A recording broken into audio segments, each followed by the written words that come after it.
Hello everyone, Chief Canuck here. Now you're likely aware that 343 Industries has announced that they're taking another crack at fixing Halo the Master Chief Collection. In short, they said they're doing this because the Xbox One's operating system and other services have changed, making fixing the game a possibility, and the Xbox One X provides further reasoning behind taking a look at fixing and enhancing a game that's been out for almost 3 years now. To clarify again, every game on Xbox One will also play on Xbox One X. There's no such thing as an exclusive Xbox One X game. Games will only run better on Xbox One X. So these MCC fixes will be for everyone, not just Xbox One X owners. However, in this video, we're going to take a look at Frank O'Connor's explanation of what happened with the Master Chief Collection and what happens next. He made a very lengthy post on the Halo subreddit. He went into the reasonings behind some of their decisions, but also promised to follow up with more technical details of what broke later next year when they're fixed. This explanation was long overdue. I don't envy the position Frank O'Connor and others at 343 found themselves in. It had been 1,072 days since Frank O'Connor promised this explanation. That was back in November 2014. Now I mentioned his post was lengthy, about 2,000 words. I highly recommend you read it for yourself. There will be a link in the description of this video for those who want to read it. I'm going to be going through it here in this video, trim some of the fat, and share my thoughts at the same time. I feel it's important that people hear this, so that's why I'm sharing it. Also, why I'm basically going to read it almost verbatim, because I know some people are not fans of reading long posts and would rather listen. Once again, it's okay to be happy and hopeful with this news. That doesn't mean we can't be critical at the same time. So with that in mind, let's take a look at what Frank O'Connor said. As you saw in the livestream earlier this week, it was a big relief to be able to share the news that we're fixing and indeed updating MCC. If you remember, a couple years ago I promised to explain what the underlying issues with MCC were. Well, here it is, sort of. I'm obviously not an engineer, so apologies to the deeply technical for keeping this at a level I understand. I'd also like to be clear upfront about what's not contained here. There's no excuses. We're explaining some of the issues in more depth than we have before, in part because we now have the resources, operating system, and capability to make meaningful changes. So please don't mistake explanations for excuses. We're trying to be as transparent as possible, but there are loads of proprietary things we can't talk about at a granular level. We will, however, have kind of a second half of this post when the update is released, where we can go through the causes of items that were fixed by the new update, rather than jinx them right now. There's also no guarantees in here, beyond my guarantee that we care about this very much and are throwing our best people and efforts into this project. On October 18th, we announced that we're both fixing MCC and working on enhancements for the Xbox One X version of the game. Without the ability and opportunity to reconfigure and fix this thing, we wouldn't touch an Xbox One update.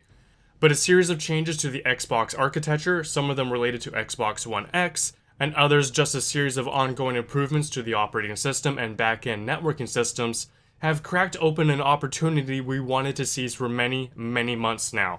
So to be super clear, these fixes will apply to both regular Xbox One version and the Xbox One X enhancements. We're also getting a lot of help from the wholly separate Halo 5 team, who created a much more robust system for the launch of that game and continued to make improvements to their networking model. Frank O'Connor went on to say, "The hardest messages to deal with were the ones driven by disbelief. How could you not know that the matchmaking was going to break? Fundamentally, it was because we were testing it in an environment that we had set up incorrectly and with some, as we discovered later, faulty assumptions. And unlike some of our other normal testing cycles, we weren't testing for gameplay balance and stuff that the original releases already contained. So our test process was radically different. And we made mistakes in some of those scenarios we asked for."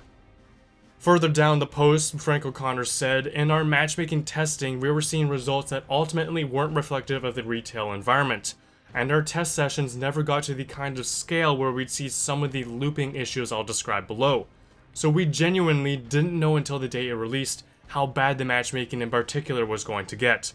I'm not going to ignore the other bugs, they were real and important. But the way the UI and matchmaking protocols interacted with each other exasperated many of the smaller items and amplified a couple of them in unpredictable ways." As an aside, this is me talking now. I can understand this and at another level also confirm that statement.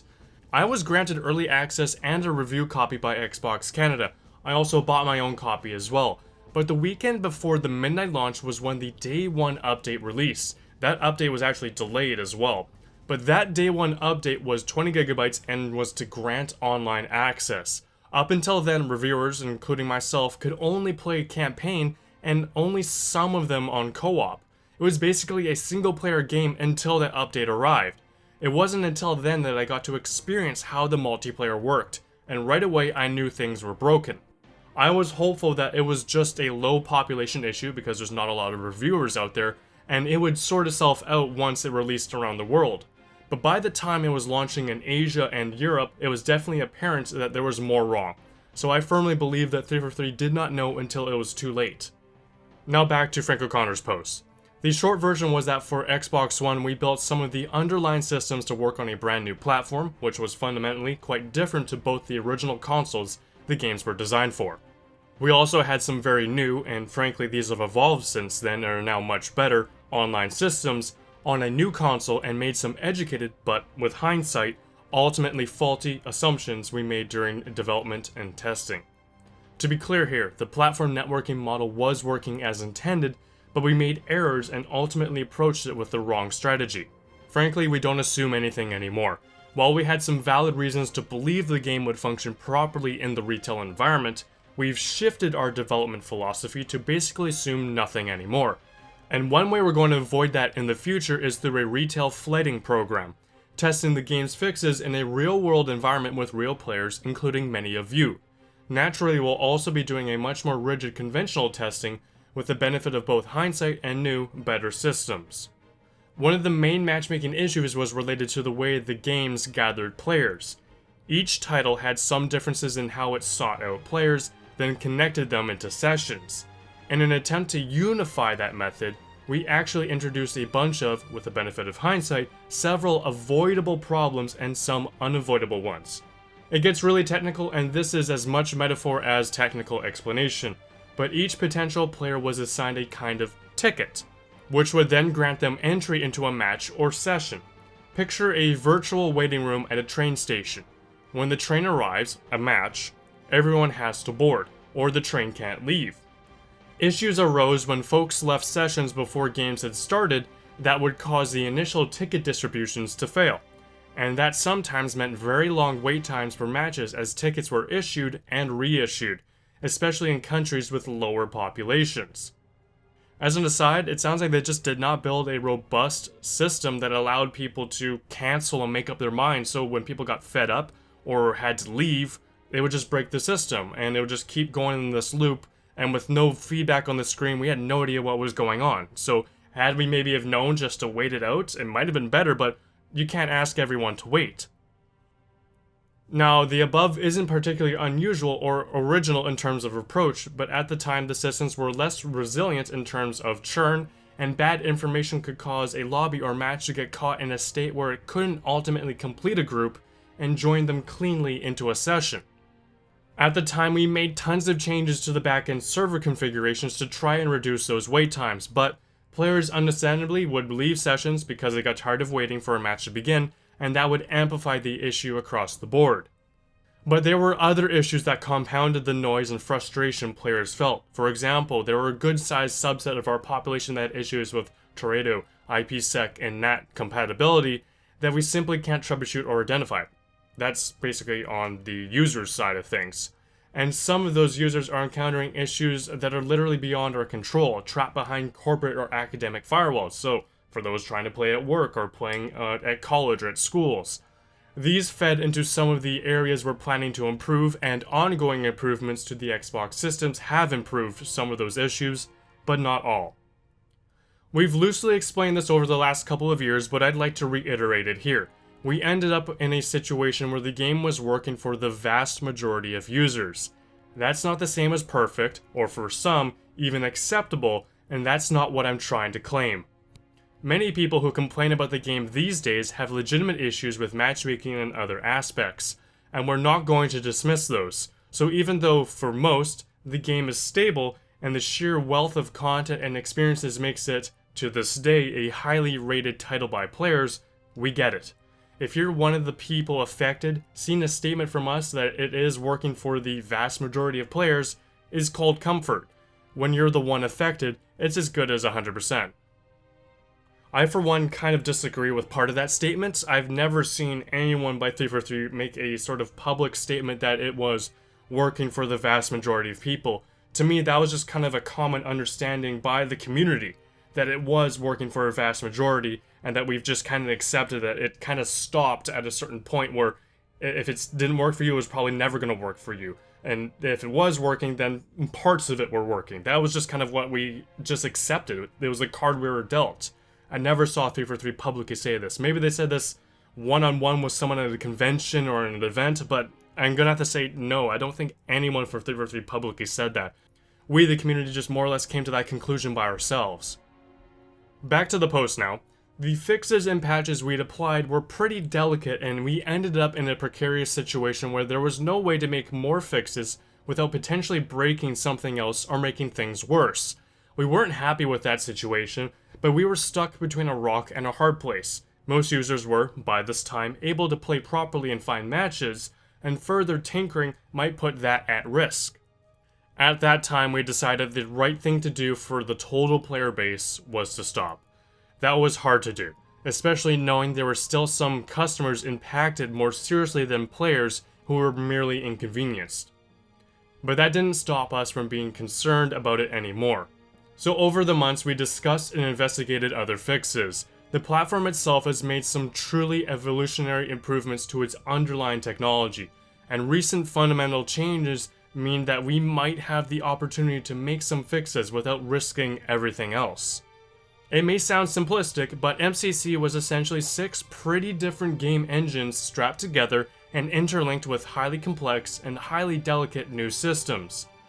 With Xbox One X on the horizon, it was obvious that we could simultaneously update the game to take advantage of the new hardware for folks that have it, and use that as an opportunity to finally re-architect and update some of the foundational issues and networking/matchmaking methods. And to be clear, these solutions were simply not possible until quite recently. The platform has made numerous improvements over the last year or so, and we've internally done a bunch of research, and so our timing has been reliant on a number of systems and solutions converging rather than one single element.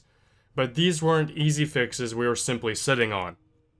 As I said at the start of this explanation, it doesn't answer all your questions. I'm going to follow up next year after we have better detail on the fixes and the Xbox One X update to follow through with an even more detailed technical breakdown of what broke, why, and how we fixed it.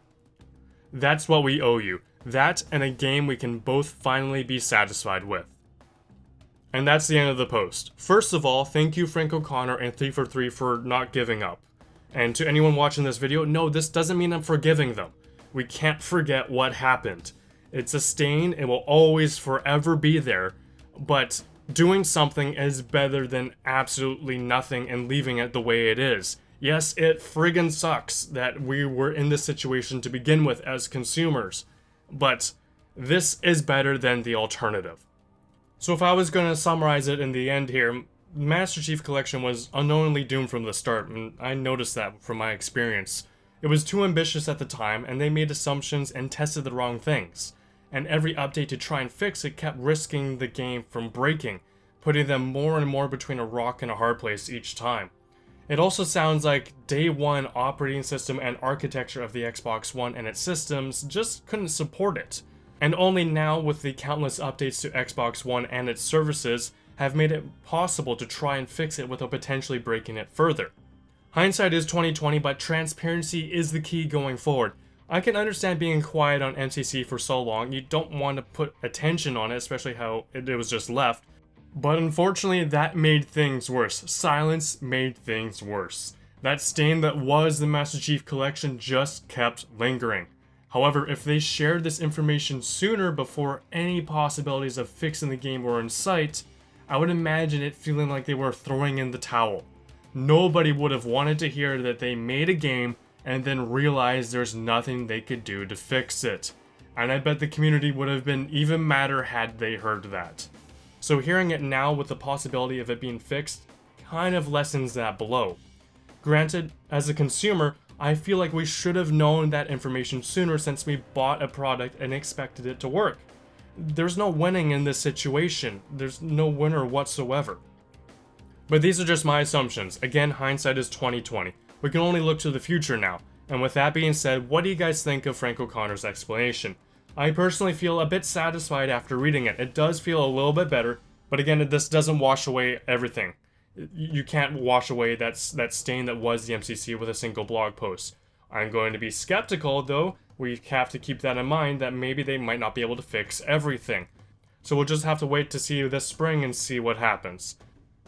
As always, thank you for watching. The link is down below in the description if you want to read the entire post. I recommend you do. I did trim out the fat. Some of that was a bit of personal explanation on Frank O'Connor's behalf on how he felt, but I do recommend you read that. I just cut that for the sake of this video because, I could be talking here for hours. With that being said, hope you guys enjoyed the video, and I hope to see you guys next time.